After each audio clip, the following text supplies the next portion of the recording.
వివాదాస్పదం డైరెక్ట్గా రాజ్యాంగం ప్రకారం పార్లమెంటు సభ్యురాలకు లభించినటువంటి హక్కుల ఆధారంగా ప్రశ్న వేయడం కోసమని చెప్పి డబ్బులు తీసుకుని దాని బదులుగా బ్యూటీ వెరైటీస్ అట్లాంటివి తీసుకుని గతంలో అనర్హత వేటు పడ్డటువంటి మహువా మొయిత్రికి మళ్ళీ లోక్సభ సీట్ ఇచ్చింది తృణమూల్ కాంగ్రెస్. మమతా బెనర్జీ ఆవిడ మళ్ళీ గెలిచింది.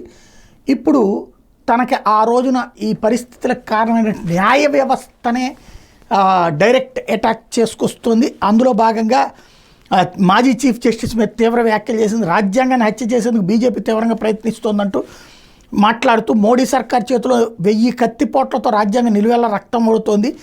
ఈడీ, సిబిఐ వంటి వాటిని చివరికి వసూళ్ల సంస్థలుగా, ఈసీ వంటి వాటిని జేబు సంస్థలుగా మార్చుకున్నారు. ఆ క్రమంలో జస్టిస్ చంద్రచూడ్ అనే పేరు ప్రస్తావించుకొని న్యాయ వ్యవస్థలో అత్యున్నత స్థానాలు కొందరు దేశ అత్యున్నత న్యాయస్థానాల సమగ్రతను, స్వతంత్ర ప్రతిపత్తిని ఫణంగా పెట్టేందుకు ప్రయత్నించారు.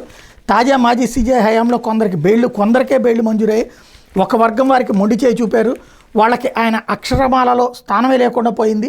ఆ మాజీ సీజే ప్రవర్తన చివరికి సుప్రీంకోర్టు రాజకీయ ప్రతిపక్షం వివరించరాదనే వ్యాఖ్యలకు కారణమైంది.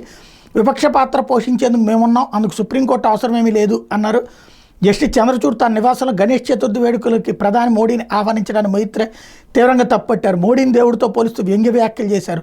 న్యాయమూర్తులు తీర్పులు రాసేందుకు తర్కం, చట్టం, రాజ్యాంగానికి బదులు ఇలా దేవునితో ప్రైవేట్ సంభాషణలపై ఆధారపడే పరిస్థితిని బహుశా మన రాజ్యాంగ నిర్మాతలు ఎన్నడూ ఊహించి కూడా ఉండరు. మాజీ ప్రస్తుత సీజేలందరికీ నాదో సలహా, ఇలా దేవుడి నుంచి సూచనలు అందుకోవడం మానేయండి. వ్యక్తిగత వేడుకలకు రాజకీయ పెద్దలను అతిథులుగా పిలిచి వాళ్ళని టీవీ సర్కస్లుగా మార్చకండి. మీ ఏకైక అతిథి రాజ్యాంగమే, అది మాత్రమే మీ ఇంట్లో కొలువుదీరే దేవుడు కావాలి. మీరు మిగల్చిపోయే వ్యక్తిగత వారసత్వం గురించి ఆందోళన పట్టడం ఆపేయండి. ఎందుకంటే అలా వ్యక్తిగత గుర్తింపు కోరుకునే వాళ్ళు ఎలాంటి వారసత్వం మిగల్చలేరు.